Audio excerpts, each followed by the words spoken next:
높으신 하나님 우리를 구하네 할렐루야.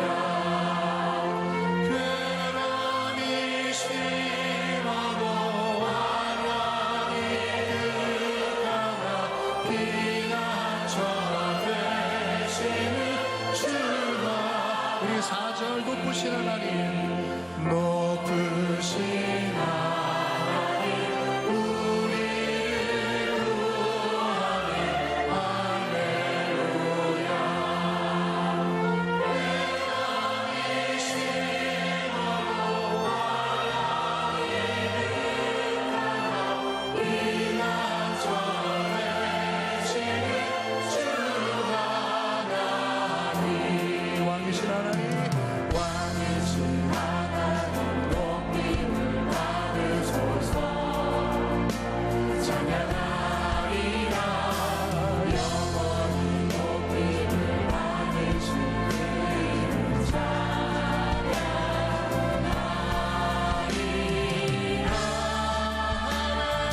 선포합니다. 그리스도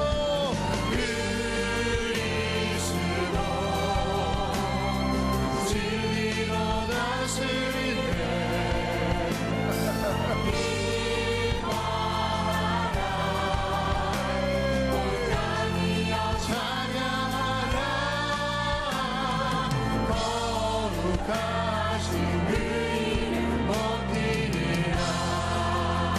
다시 한번 선포합니다. 왕이신 하나님 왕이신 하나님 높임을 받으소서.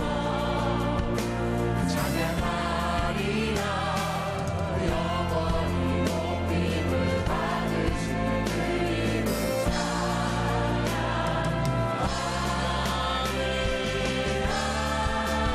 왕이신 그리스도 진리로 다스리네 기뻐하라 온 땅이여 찬양하라 거룩하신 그 이름 높이리라. 우리 다시 한번 선포합니다. 그리스도 진리로 다스리네 그리스도 진리로 다스리네 기뻐하라 온 땅이여 찬양하라 거룩하신 그 이름 높이리라. 우리 다시 한번 두 손 높이 드시고 그리스도 진리로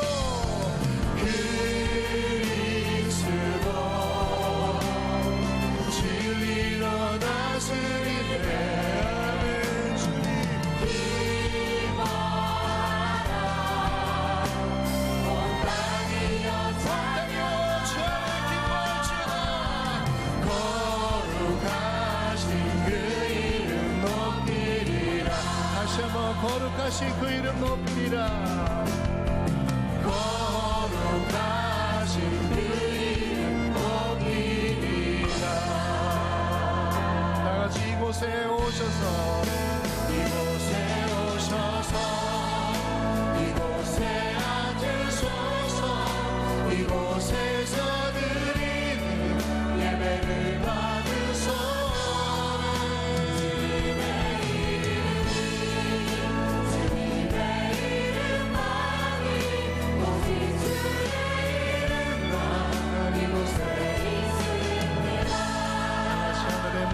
주시옵소서. 하늘의 문을 여소서. 이곳을 주목하소서.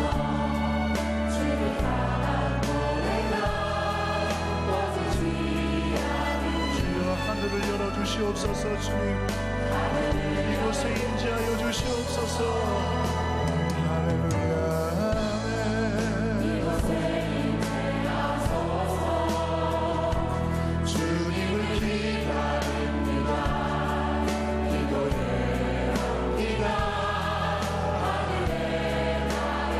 주여 이곳에 임재하시옵소서.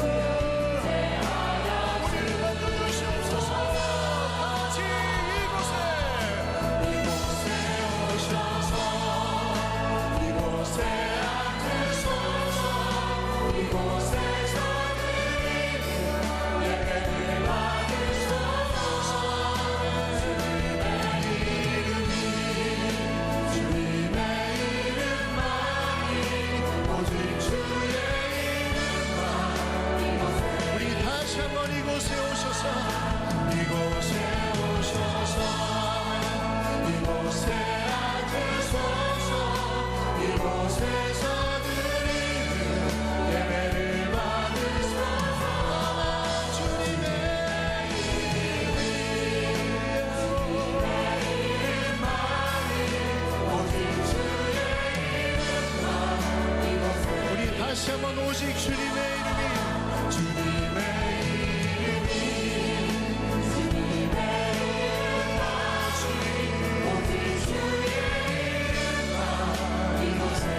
마지막으로 오직 주님의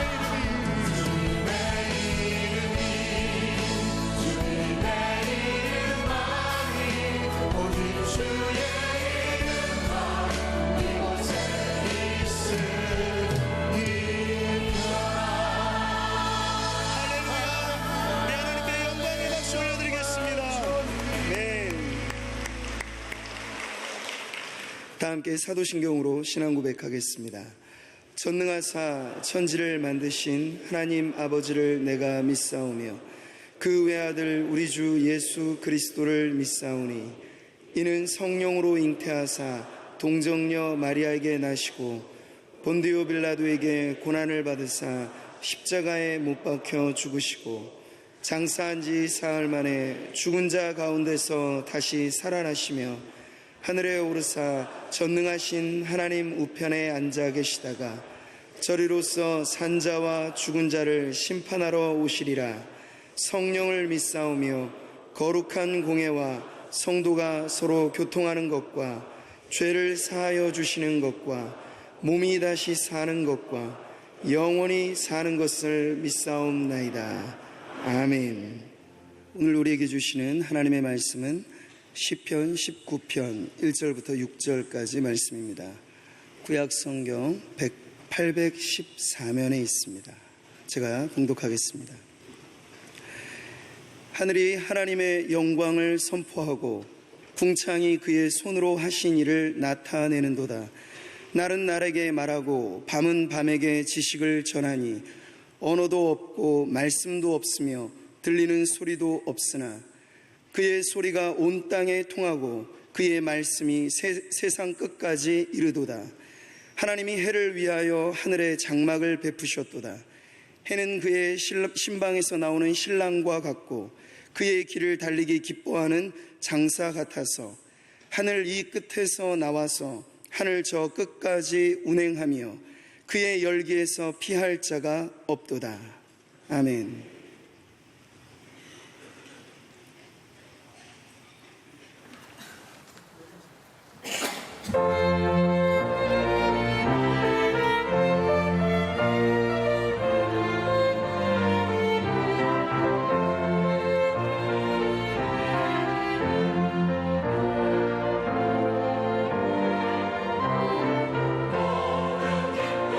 찬양하세 감사의 찬송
자, 오늘은 시편 19편 말씀을 가지고 여러분들과 나누고자 합니다. 이 시는 굉장히 유명한 시죠. 또 시편의 150편 가운데서도 가장 아름다운 시 중에 하나로 그렇게 꼽히는 그런 시가 되겠습니다. 오늘 1절부터 6절까지는 일반 계시, 일반 이 자연, 피조물을 통하여 하나님의 계시하심, 또 7절부터 마지막 10절까지는 특별 계시, 하나님의 말씀, 성경에 관련돼서 말씀합니다. 하나는 창조에 대한 얘기고 하나님은 말씀에 대한 얘기입니다. 이 온 우주 만물이 하나님이 말씀하시는 하나의 큰 책이다, 이렇게 볼 수 있고요. 또 우리가 가지고 있는 이 성경은 또 아주 작은 책이지만 또 하나님의 비밀인 계시를 말씀하시는 책입니다. 자, 오늘은 1절부터 6절까지만 다루고자 하는데요. 사도신경을 보면 제일 첫 번째 우리 어떻게 고백하죠? 전능하사 천지를 만드신 하나님 아버지를 내가 믿사오며. 우리 신앙의 고백이 제일 첫 번째가 뭡니까? 이 천지를 만드신 하나님 아버지를 내가 믿는다. 이 창조신앙을 가지는 것은 매우 중요합니다. 창조신앙, 하나님이 세상을 창조하셨습니다. 창세기 1장 1절이 매우 중요합니다. 태초에 하나님이 천지를 창조하시니라. 자, 모든 피조물은 하나님이 만드셨고 또 그 피조물을 통하여 하나님은 당신의 존재를 드러내십니다. 계시하십니다. 우리는 역사 속에 과학이라고 하는 이름으로 창조를 부정하는 시도들이 많았습니다. 그러나 창조는 과학과 충돌하지 않습니다. 과학은 추론이 아니라 일어난 현상, 실제에 근거해야 하죠. 창조주는 당신의 존재의 근거를 충분히 제공하셨습니다. 그런 면에서 찰스 다윈의 진화론은 추정에 의한 결론이라는 점에서 비과학적이라는 비판을 받고 있습니다. 과학이야말로 하나님의 창조를 인정할 수밖에 없습니다. 자, 우리는 어떤 그림을 보면 그린 화가를 떠올리게 되죠. 이 그림을 그린 화가가 어떤 사람인가, 그 그림을 보면서 작품을 감상하면서 우리는 느낍니다. 한국인으로는 최고 고가의 그림을 팔리는 작가가 있다면 작고하신 박수근 화백일 것입니다. 그의 화강한 터치, 어두웠던 우리의 시대의 가난함을 한 여인이 어린 아이를 업고 있는 그 모습, 어두운 터치지만 그 화강함의 그런 터치지만 상당히 부드러운 질감을 나타내고 있는 그 작가의 그림을 딱 보면 박수근 화백이라고 느끼게 됩니다. 자, 우리는 작가의 그 그림을 보면서 그의 심리적 상태, 그의 철학과 사상, 우리는 그 그림을 보면서 그가 어떤 사람인가를 상상하게 됩니다. 창조된 세계는 거대한 작품이죠. 우리는 관중들입니다. 유명한 화가의 그림을 볼 줄 아는 사람은 그 그림을 알죠. 보는 눈이 없는 사람은 그림이 지루할 수 있지만 보는 눈을 가지고 있는 사람은 그 작품, 큰 작품 앞에서 발길을 옮기지 못합니다. 그림에 대한 문외한은 피카소의 그림이 난잡한 장난같이 느껴질 수도 있을 것입니다. 우리는 음악의 세계도 마찬가지예요. 바흐의 음악이나 베토벤이나 모차르트의 음악도 다른 것이죠. 하나님의 작품인 피조물 안에는 하나님의 지문이 분명하게 새겨져 있습니다. 창세기 1장에서 하나님은 세상을 만드시고 난 다음에 창세기 1장 보면 보시기에 좋았더라. 보시기에 좋았더라. 굿. 모든 피조세계는 하나님의 작품입니다. 하나님은 자연을 통하여 하나님의 영원하신 능력과 신성을 드러내시고 있습니다. 로마서 1장 20절에 창세로부터 그의 보이지 아니하는 것들, 곧 그의 영원하신 능력과 신성이 그가 만드신 만물에 분명히 보여 알려졌나니 그러므로 그들이 핑계하지 못할지니라. 자, 그의 영원하신 능력과 신성이 그가 만드신 모든 피조의 세계, 그 만물에 분명히 드러내 보여주시고 알려주셨다는 겁니다. 우리는 피조 세계를 보면서 하나님의 존재를 확실하게 알 수가 있습니다.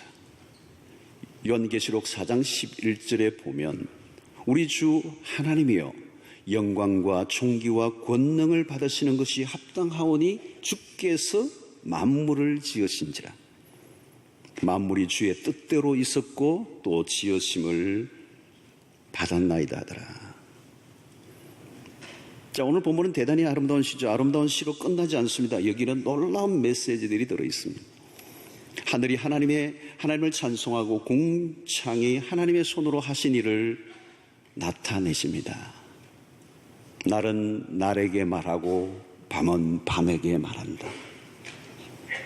언어도 없고 말씀도 없고 들리는 소리도 없지만 그 소리보다 우리의 귀에 들리는 어떤 소리보다 더 강력하고 분명한 소리가 온 땅에 통하고 그 말씀이 세상의 끝까지 이르는도다 그랬습니다. 해가 아침에 힘있게 떠오르는 모습을 오늘 신랑이 안식을 누리고 한밤 지내고 아침에 미소를 띠고 방에서 나오는 것과 같이 은유적으로 시인은 표현을 하고 있습니다. 하나님은 아침마다 우리가 문을 열듯이 태양을 하늘에 띄우십니다. 저녁에 이부자리를 펴듯이 밤하늘의 별들을 펼치시고 등잔에 불을 피우듯이 별들의 불을 켜시는 하나님. 날은 날에게 말하고 밤은 밤에게 지식을 전한다는 것은 반복적인 일을 말하죠. 그러나 이 반복적인 끊임없이 태양이 뜨고 또 지고 달이 뜨고 지는 이 모든 반복적 행위를 통하여 멈추지 않는 하나님의 일하심을 표현하고 있는 것입니다. 하나님은 말씀하시는 하나님이십니다. 하나님은 거대한 작품인 피조물을 통하여 우리에게 말씀하시는데 이 피조물을 바라보는 인간은 어떤가? 로마서 1장 25절에 이는 그들이 하나님의 진리를 거짓 것으로 바꾸어 피조물을 조물줄보다 더 경배하고 섬김이라 주는 곧 영원히 찬송할 이시로다. 아멘. 인간의 타락으로 인하여 피조물 속에 숨겨진 하나님의 영광을 보지 못하게 되었다는 것입니다. 그래서 피조물을 조물주보다 더 경배하며 우상으로 바꿔 놓았어요. 하나님은 성경을 통하여 말씀하십니다. 그리고 피조물을 통하여도 말씀하십니다. 기회를 기울이고 눈을 뜨면 자연세계를 통하여 얼마든지 말씀을 들을 수 있다는 거예요. 피조물을 자세히 보면 하나님의 지혜와 성품이 숨어 있습니다. 다윗은 어린 시절부터 자연과 친숙한 삶을 살았습니다. 그의 영성은 자연 속에서 닦여졌어요. 그래서 유진 피터슨 목사님 같은 분은 그래요. 어린 시절에 그 자연 속에서 함께 머물러 계시는 하나님의 신성과 능력과 그 은혜를 맛보며 자연 속에서 하나님과 숨쉬었던 그 일상의 영성을 가졌던 다윗이 전쟁터에 나갔을 때 골리앗이 거대하게 보이지 않았다는 거예요. 자, 시편 104편 2절부터 8절에 보니까 이런 표현을 써요. 주께서 옷을 입음같이 빛을 입으시며 하늘을 휘장같이 치시며 물에 자기 누각에 들보를 얹으시며 구름으로 자기 수레를 삼으시고 바람 날개로 다니시며 바람을 자기 사신으로 삼으시고 불꽃으로 자기 사역자를 삼으시며 땅에 기초를 놓사 영원히 흔들리지 아니하게 하셨나이다. 옷으로 덮음같이 주께서 땅을 깊은 바다로 덮으심에 물이 산들 위로 솟아올랐으나 주께서 꾸짖으시니 물은 도망하며 주의 우레소리로 말미암아 빨리 가며 주께서 그들을 위하여 정하여 주신 곳으로 흘러갔고 산은 오르고 골짜기는 내려갔나이다. 자, 이 피그의 세계 속에서 하나님이 어떻게 표현되고 있습니까? 유명한 헨리 롱펠로우라고 하는 시인이 적은 시가 하나 있습니다. 피조 세계는 하나님의 원고이다라는 시입니다. 자, 이 시는 제가 읽겠습니다. 자연이라는 이름의 나이든 유모는 아이를 무릎에 앉혀놓고 말한다. 내 아버지께서 너를 위해 쓰신 이야기책이 있단다. 와서 나와 함께 거닐어 보자꾸나. 아직 발길이 닿지 않은 곳 하나님의 원고에서 아직 읽혀지지 않은 부분을 읽어보렴. 그 원고는 볼 수는 없지만 들을 수 있고 느낄 수 있고 냄새를 맡을 수도 있는 원고라고 말하는 것입니다. 우리의 오감으로 다 체험이 가능한 것이 자연 만물들이다. 다윗은 그것을 체험했습니다. 히브리어, 헬라어, 영어 같은 언어와 같이 들리는 소리는 없지만 다윗은 온 땅에 충만한 하나님의 음성을 들었습니다. 하나님은 언어로도 말씀하시지만 지으신 피조물을 통하여 말씀하신다는 것. 그 음성은 낮에는 낮대로 밤이면 밤대로 들을 수 있습니다. 아브라함이 하나님이 주신 약속이 조금씩 희미해져 가고 의심스러워져 갈 때 어느 날 한밤중에 찾아오십니다. 그리고 장막 안에 머물러 있는 아브라함을 불러내시죠. 바깥으로. 그리고 하늘을 우러러 무별을 셀 수 있나 보라. 하늘을 바라보라고 하세요. 그리고 그 별이 얼마나 많은가를 보게 하시고 그 별을 셀 수 있나 보라. 여러분, 아브라함이 본 하늘은 공해로 오염된 도시에서의 하늘과는 달랐을 것입니다. 여러분, 지구는 만원경으로 발견할 수 있는 10만 개 정도의 별로 구성된 은하계의 일부에 불과하다고 합니다. 만원경으로 볼 수 없는 은하계의 별이 얼마나 되는지는 아무도 모릅니다. 별과 은하계에 관한 정확한 자료는 과학자들도 알 수 없고 그 정확한 내용은 오직 하나님만 알고 계십니다. 천체를 보는 만원경이 개발되어서 발전되는 만큼만 별이 얼마나 되는가를 볼 수 있는 것이 인간의 한계입니다. 그래서 뉴욕의 하이덴 천문대의 한 천문학자는 말하기를 무신론자인 천문학자를 만나본 적이 없다. 자세히 귀를 기울이면 새 소리들, 바닷물길 소리들을 통하여서도 들리는 음성이 있습니다. 바람이 흔들리는 나뭇가지 소리에서도 들리는 하나님의 음성이 있습니다. 거대하고 오래된 나무를 볼 때마다 느끼고 생각하는 것들이 있어요. 그 나무가 있기 이전, 아니 이 세상이 만들기 전에 먼저 있었던 것들이 있다는 거죠. 요한복음 1장 1절로 3절에서 사도 요한은 우리에게 이렇게 얘기합니다. 태초에 말씀이 계시니라. 이 말씀이 하나님과 함께 계셨으니 이 말씀은 곧 하나님이시니라. 그가 태초에 하나님과 함께 계셨고 만물이 그로 말미암아 지은 바 되었으니 지은 것이 하나도 그가 없이는 된 것이 없느니라. 태초에 말씀이 있었고 지금 우리가 보고 있는 모든 피조물이 있기 전에 말씀이 있었습니다. 그리고 그 말씀으로 피조물들이 만들어졌다는 것. 우리 여행을 하다 보면 인간이 만들어 놓은 찬란한 문명보다 하나님이 지으신 작품들을 보는 것이 훨씬 더 감동적이라는 걸 깨닫습니다. 가능한 사람들이 손을 대지 않고 천년에 그대로 있는 곳일수록 하나님의 그 창조를 통한 하시는 말씀들을 더 깊이 들을 수가 있습니다. 우리는 호수를 통하여 고요함을, 강을 통해서 평화를, 바다를 통해서 열정을 느끼게 되고 그 파도 소리는 일종의 기쁨의 함성처럼 들립니다. 아침에 떠오르는 태양의 눈부심을 통하여 만물의 시작을 알리는 것과 동시에 생명의 약동을 느끼는 것입니다. 창가를 통하여 빛이 들어올 때 우리는 생명의 신비를 느낍니다.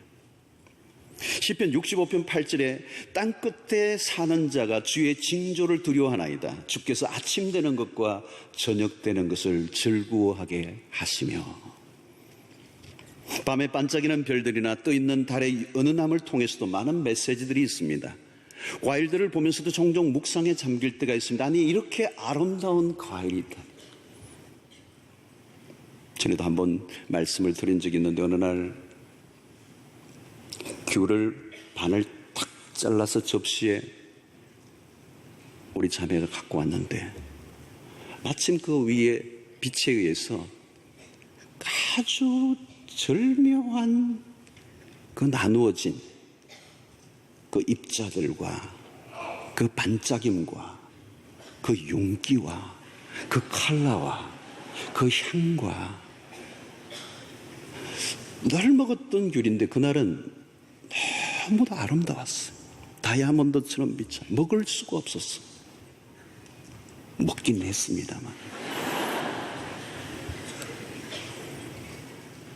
이런 모를 과일들이 얼마나 수두룩한지, 그 맛도 다양하지만 그 모양새와 향기들에서 우리는 하나님의 섬세하신 성품을 엿보게 됩니다. 리처드 포스터는 바다 냄새를 맡고 해변의 파도 소리를 들으며 군중을 보고 이마 위의 태양과 뱃속의 흙기를 느끼고 대지의 소원기를 맛보고 그분의 옷자락을 만지려 하곤 한다. 거대한 산과 들을 보면서도 놀라움을 금할 수 없지만 창가의 작은 화분 하나에 심겨진 꽃을 통해 우리는 하나님의 숨결을 느낄 수 있다는 것입니다. 우리는 어디에서나 하나님의 경이로우심을 느낄 수가 있어요. 작은 나무들 안에서 자라고 잎이 나고 꽃이 피고 색깔을 드러내는 것을 통하여 우리는 하나님의 신비로움을 느끼는 것입니다. 여러분, 자세히 바라보십시오. 관찰력을 가지셔야 됩니다. 그리고 상상력을 동원하셔야 돼요. 오늘 이 짧은 시지만 여기는 어마어마한 상상력을 우리에게 동원하게 하시는 거예요. 우리는 하나님의 성실하신 일하심을 놀라게 됩니다. 어제도 오늘도 여전히 태양이 뜨고 지는 것을 통하여 하나님의 임재와 영광의 일면을 보는 것입니다. 얼마 전 독일 고속도로를 지나며 주변에 광대하게 펼쳐진 자연을 보면서 감탄을 한 적이 있습니다. 펼쳐진 들녘에 입혀진 푸른 옷들은 우리나라의 강산에 입혀진 옷보다 더 짙고 화려하고 크게 보였습니다. 우리는 나무들이 꽃 잎사귀의 줄무늬를 보면서 무당벌레의 등을 보면서 쇠의 깃에 새겨진 영롱한 색깔에도 하나님의 섬세하신 터치가 들어있음을 보게 됩니다. 비나 눈이 올 때 온 세상을 적시고 덮어버리듯이 하나님의 말씀이 온 땅에 충만하도다. 우리는 하마나 혹은 코끼리 같은 동물을 보면서 우리는 하나님의 센스 오브 휴머, 유머 감각을 보기도 합니다. 아름다운 꽃을 보면서 하나님의 미적 감각을 만나게 되고 인간의 뇌를 보면서 하나님의 지혜를 엿봅니다. 거대한 우주를 보면서 하나님의 스케일을 느낍니다. 낮은 낮대로 밤은 밤대로 하나님은 말씀을 무수히 우리에게 쏟아내십니다. 자, 여러분, 만물이 그저 만들어져 던져진 것이 아닙니다. 하나님은 만물을 돌보십니다. 온 만물들은 하나님의 손길 속에 생명을 유지하고 움직이고 있음을 발견하게 됩니다. 하나님의 손길과 보호 속에 있지 않는 것은 하나도 없어요. 식물도 동물도 마찬가지입니다. 모든 행동과 활동에는 끊임없는 하나님의 공급과 보살피심이 있습니다. 농부들이 가을에 열매를 수확하지만 단순히 인간의 땀의 결과가 아니라 하나님의 일하심이라는 거죠. 우리가 일하고 열심히 땀을 흘리기만 하면 좋은 열매를 거둘까요? 아닙니다. 시편 65편 11절로 13절을 보면 주의 은택으로 한 해를 관씌우시니 주의 길에는 기름방울이 떨어지며 들의 초장에도 떨어지니 작은 산들이 기쁨으로 띠를 띠었나이다. 초장은 양떼로 옷 입혔고 골짜기는 곡식으로 덮였으며 그들이 다 즐거이 외치고 또 노래하나이다. 여러분, 여기서 파종과 수확을 통해 주시는 메시지는 모든 것이 주의 은택이다. 씨가 뿌려졌을 때 씨가 썩어지는 과정은 절망적인 것이지만 그 썩어짐과 동시에 새로운 생명이 발화하는 것, 그것은 이 놀라운 신비, 이 생명의 신비는 하나님이 만들어 오신 법칙 아래 이루어지는 것. 우리는 십자가 부활의 역사를 그렇게 알고 있습니다. 죽어지는 과정에서 절망과 슬픔이 있지만 그런 과정을 통과하면서 놀라운 열매를 맺으시는 하나님.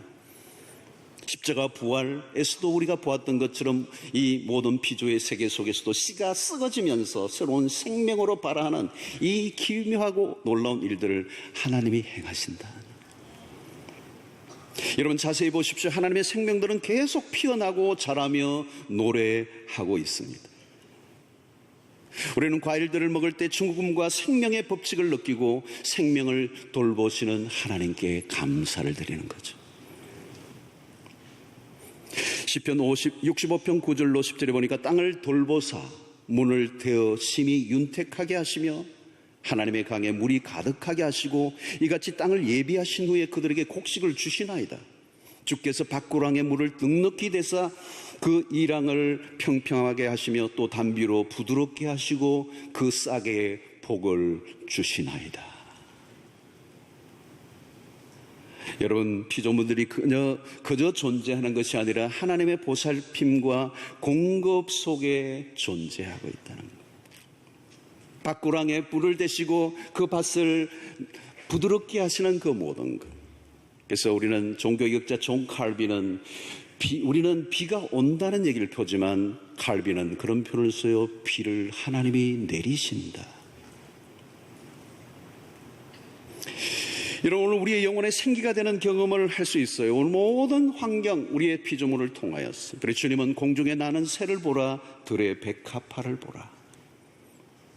하나님은 피조물을 성실하게 돌보시고 그들을 내버려 두지 않으시고 얼마나 하나님이 놀라운 사랑으로 이 세상의 우주 만물을 움직이고 돌보시는가를 보라는 거예요.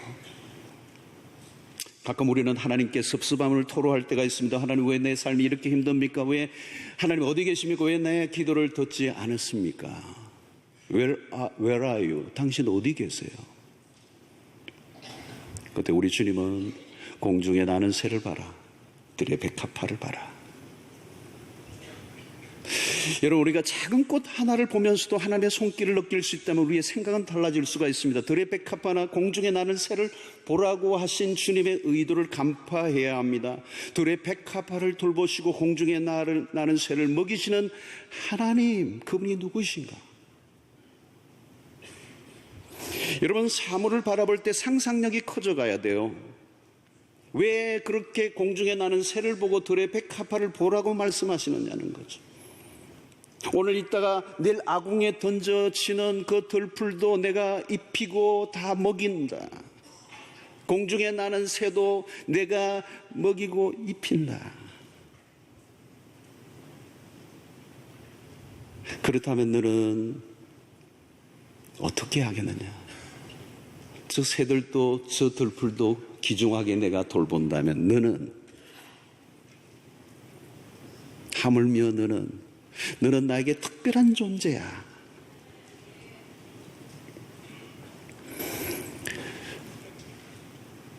여러분, 새를 보기만 해도요, 새 하나는 보아도 허묘한 거예요.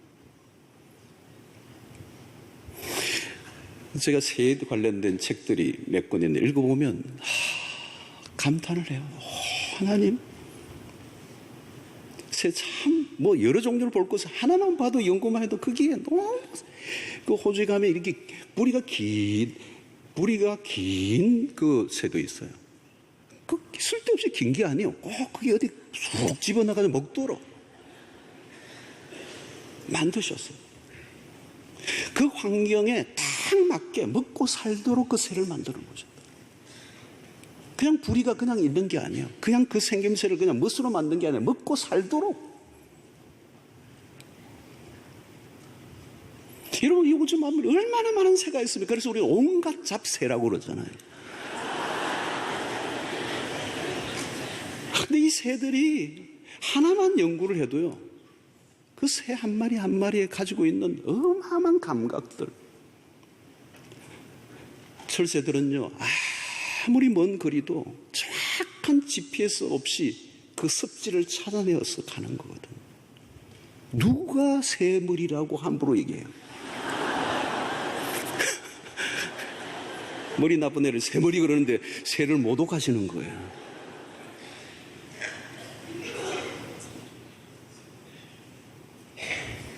여러분, 상모솔새라는 게 있습니다. 아주 티스푼 정도의 사이즈의 새입니다. 상모솔새라고 찾아보면 나와요. 북극 같은데 영하 30도, 어떤 것이든 쏟으면 그냥 얼어버릴 정도로. 근데 요만한 새가 살아서 눈과 얼음으로 뒤덮여져 있는 그 세계에서 먹이를 찾아내서 살아가도록 하나님이 만들어 놓으셨어요.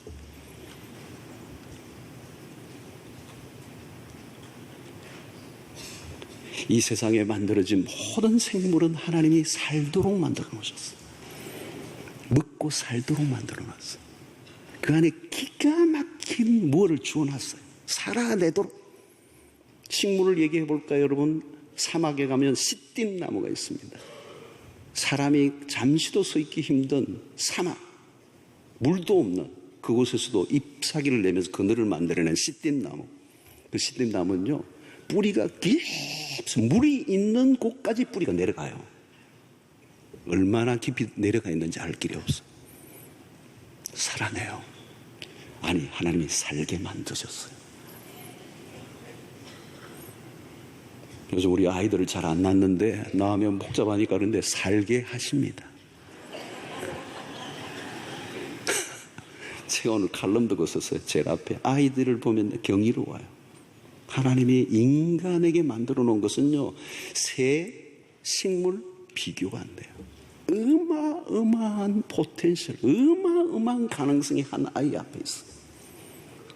제가 아이들을 좋아하는 이유가 거기에 있어요. 얘를 통해 무슨 일이 날지 nobody know. 아무도 몰라요. 엄청나요.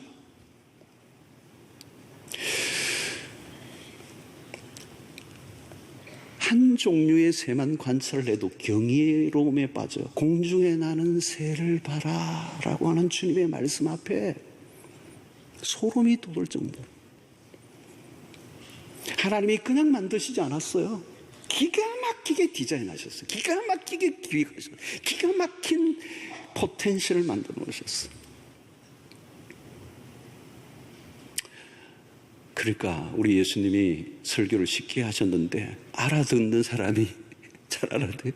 공중에 나는 새를 봐, 들어의 백합화를 봐, 먹이고 입힌다. 여러분, 그 말씀을 보면서 주님의 메시지를 통하여 우리의 피조물 세계 속에 감춰져 있는 하나님의 메시지들이 수없이 있는 거죠. 새 깃털 하나만 연구를 해. 깃털 가지고도 책이 이렇게 두꺼운 책을 만들어 놓은 사람이 있다. 그 신비를 어떻게 다 알겠어요? 사랑하는 성도 여러분, 그 공중에 나는 새와 들의 백합화를 보면 볼수록 그것보다 훨씬 더 귀하고 놀라운 하나님의 자녀된 우리에 대한 하나님의 특별한 사랑이 어떠할 것인가를 깨닫게 되고, 거기서 십자가를 만나면 지금 죽어도 소원이 없을 정도로 행복해지는, 염려와 근심이 사라지는 은혜가 있게 되는 거예요. 할렐루야.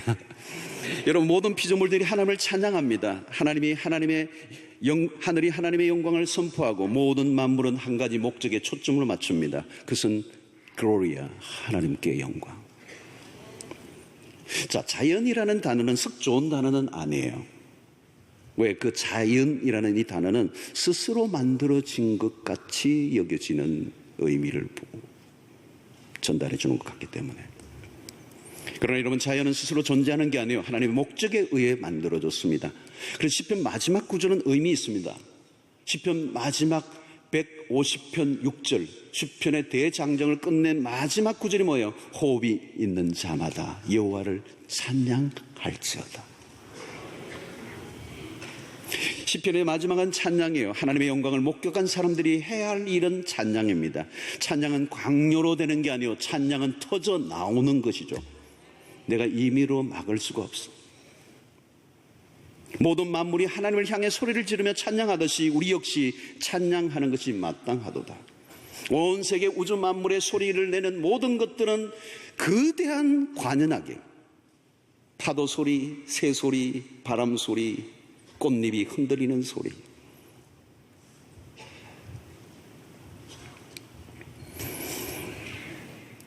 하늘의 별들이 우리가 다 알지도 못하는 피조물들이 하나님을 찬양합니다. 오늘 우리는 피조물들이 많이 훼손된 세상을 살고 있습니다. 피조물이 신음하고 있죠. 우리 장로님과 함께 얼마 전에 한번 이 통영의 한 섬에 갔어요. 아주 무공해의 섬이 외딴 섬 배를 타고 들어가니까 저는 거기에 있는 나무들을 보면서 너무 감격이 되는 거예요. 이렇게 푸르고 이렇게 싱싱하고 이렇게 잎사귀가 오동통하고 이렇게 천년의 아름다운 색깔을 하면서 나무가 아름드리 멋있게 펼쳐져 있는 것을 보면서 야, 이 나무들이야말로 제대로 하나님의 영광을 선포하고 있구나.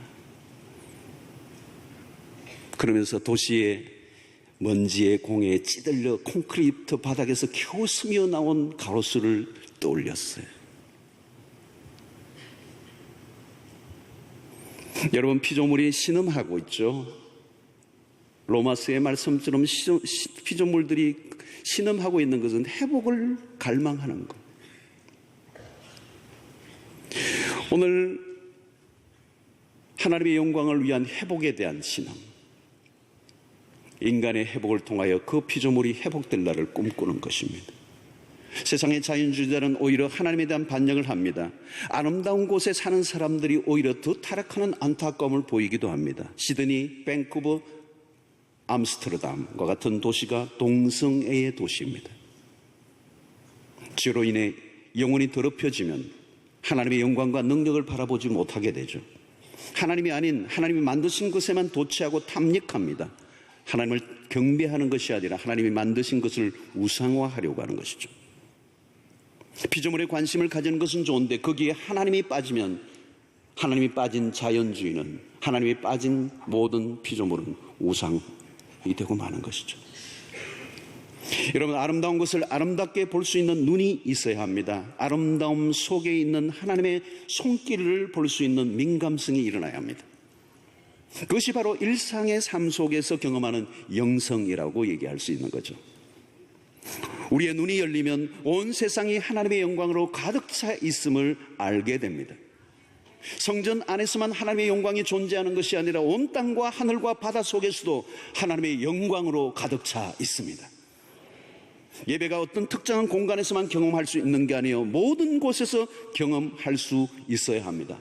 말씀 묵상을 통하여 받는 은혜가 크지만 방문을 열고 바깥으로 나가면 온 우주에 충만하신 하나님의 영광을 보며 하나님의 임재에 사로잡힐 수 있다는 거죠.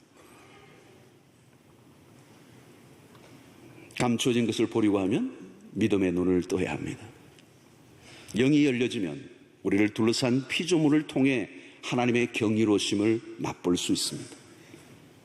하나님은 어떤 형식이나 특정한 틀 안에서만 만날 수 있는 분이 아닙니다. 우리의 삶의 모든 곳에서 하나님의 영광에 압도를 당할 수 있고 모든 것은 하나님의 신비로 가득 차 있습니다. 자, 시인의 관점을 보십시오. 시편 104편 24절에 여호와여 주께서 하신 일이 어찌 그리 많은지요. 주께서 지혜로 그들을 다 지으셨으니 주께서 지으신 것들이 땅에 가득하나이다. 시편 8편 1절 여호와여 여호와 우리 주여 주의 이름이 온 땅에 어찌 그리 아름다운지요. 주의 영광이 하늘을 덮었나이다. 3절에 주의 손가락으로 만드신 주의 하늘과 주께서 베풀어 두신 달과 별들을 내가 보니 사람이 무엇이기에 주께서 그를 생각하시며 인자가 무엇이기에 주께서 그를 돌보시나이까. 여러분, 우리가 하나님의 영광으로 가득 찬 세상에서 하나님의 임재를 어디에서나 맛볼 수 있다면 어떤 일이 일어날까요? 꽃을 보며 물소리를 들으며 때로는 농사를 지으며 채소를 씻으며 가족들이 휴가를 떠나 자연에 빠져 산책을 할 때 우리는 만물을 통하여 말씀하시는 하나님으로 인하여 지치고 상한 우리의 영혼이 다시 되살아나는 은혜를 맛볼 수 있을 것입니다. 성령이 깊이 깨닫게 하시면 피조 세계를 통하여 하나님이 충분히 말씀하시는 걸 들을 수가 있어요. 피조물 안에 하나님의 영광이 숨이 막힐 정도로 꽉 차 있다는 거예요. 꽃 한 송이를 보면서도 느낄 수 있습니다. 그냥 꽃이 아니에요. 하나님이 만드신 꽃. 어찌 아름답지 않는 꽃이 있으랴. 그냥 아름다움에만 도취되어 있는 것이 아니라 찬양이 터져 나와야 마땅합니다. 모든 만물이 주를 찬양하고 있다면 인간은 당연히 그를 찬양해야 합니다. 자, 욥이 고난을 당했을 때 그의 질문은 하나님이 어디 계시는가 였습니다. 고통 속에 있을 때 인간의 질문이죠. 원색적 질문. 하나님 당신은 어디 계십니까? 이 절박한 질문. 이 욥의 질문에 하나님은 한참 동안 침묵하시죠. 그리고 욥기서 초반부에는 인간의 말들만 무성해요. 드디어 하나님은 욥기 후반에 입을 여십니다. 그런데 이상하게도 욥의 고난과는 별로 상관이 없는 갖가지 피조물의 동식물들을 열거하십니다. 그리고 욥에게 질문해요. 너가 뭘 아는 게 있냐고. 욥이 하나님 앞에 손듭니다. 온 세계, 온 세상 만물 천지, 작은 동물 하나까지 먹이고 입히시고 땅의 경계를 정하시고 모든 일을 행하시는 그 하나님, 우주 만물에 깃들어 계시는 그 하나님 앞에 욥이 손을 들죠. 그리고 욥의 고백은 하나님 당신은 정말 하나님이십니다. 하나님 어디 계시냐고 질문했지만 하나님은 아니 계신 곳이 없었어요. 무소부재하신 분, 안 계신 곳이 없고 못하실 것이 없으신 그분이 바로 하나님이시라는 거예요. 욥은 자신의 얕은 생각 속에 하나님을 가두어 놓고 판단한 것에 대해서 마침내 회개를 합니다. 성도 여러분, 하나님은 우리가 생각하는 것보다 훨씬 더 광대하신 분이십니다. 우리가 도무지 가름할 수 없는 전능하신 하나님이십니다. 그 하나님을 알아갈수록 우리가 하나님 앞에 고분해지죠. 우리 자신의 수준에 미치남을 깨닫게 될 때 비로소 겸손해집니다. 뭘 모를 때 말이 많습니다. 욥은 하나님에 대해서 알고는 할 말이 없어지죠. 욥의 눈이 활짝 열립니다. 그리고 하나님으로 알고 그는 마침내 그를 찬양하고 경배합니다. 여러분, 하나님을 하나님으로 알면 우리에게 남는 것은 찬양만 남습니다. 그분에게 압도를 당하면 쓸데없는 말은 다 사라져버립니다. 성령은 지금도 우리 주변의 모든 만물을 통하여 우리와 대화하기를 원하십니다. 우리가 하나님 앞에 무릎 꿇고 찬양하기를 원하십니다. 여러분, 온 우주 만물에 감추어져 있는 하나님의 신성을 깊숙이 들여다보며 하나님에 대한 경탄이 갈수록 커져가는 은혜가 있게 되기를 축원합니다. 공중 나는 새를 보라. 들의 백합화를 보라. 주님은 지금도 우리의 눈을 들어 하나님이 누구이신지를 이 피조의 세계를 통하여 끊임없이 알려주십니다. 너무도 편협된 세계 안에 갇혀 살지 않게 되기를 바랍니다. 하나님의 광대하심, 그러면서도 끝없는 섬세하심, 그리고 그의 성실하심, 지금도 쉬지 않고 일하시는 그 하나님이 오늘 또 우주의 만물의 모든 것을 통치하시고 다스리시고 운행하시고 관리하시고 이끄시고 그 하나님 오늘 우리의 하나님이시고 그 하나님 우리의 삶의 한가운데 계시고 그래서 우리는 일상 속에 그 하나님의 임재를 날마다 느끼고 그분의 영광에 압도를 당하고 그분을 찬양하고 그분을 높여드리는 삶을 살게 하시는 것입니다. 이사야 6장 3절에 이사야는 하나님의 영광을 보죠. 그리고 이렇게 선포합니다. 서로 불러 이르되 거룩하다 거룩하다 거룩하다 만군의 여호와여 그의 영광이 온 땅에 충만하도다. 하박국 2장 14절 이는 물이 바다를 덮음같이 물이 바다를 덮음같이 해운대를 왔다 갔다 하시는 여러분, 물이 바다를 덮음같이 여호와의 영광을 인정하는 것이 세상에 가득합니다. 도무지 피할 길 없는 하나님의 영광, 그리고 하나님의 경이로우심에, 그리고 그 신비로움에 빠져들어가고 그분을 찬양하고 그분과 함께 믿음의 승리의 길을 걸어가는 여러분들 되시길 주의 이름으로 축원합니다. 하나님 감사합니다. 오늘도 우리에게 주신 말씀을 붙잡고 우리의 일상 속에 하나님이 만드신 온 세계 우주 만물 피조의 세계, 우리의 모든 눈길을 닫게 하는 모든 것 안에서 말씀하시는 하나님의 음성을 듣고 하나님의 임재 안에서 그 영광을 바라보며 살아가는 저희들 되게 하여 주시옵소서. 예수님의 이름으로 기도하옵나이다. 아멘. 이제는 우리 주 예수 그리스도의 놀라우신 은혜와 하나님의 거친 사랑과 성령의 교통하심이 온 땅에 충만하신 온 우주 만물 피조물 속에서도 말씀하시는 그 하나님의 임재 안에서 그 영광을 맛보며 매일 찬양하며 그 주님과 함께 살아가기로 결단하고 돌아가는 주의 백성들 머리 위에 지금부터 영원토록 함께 있을지어다. 아멘.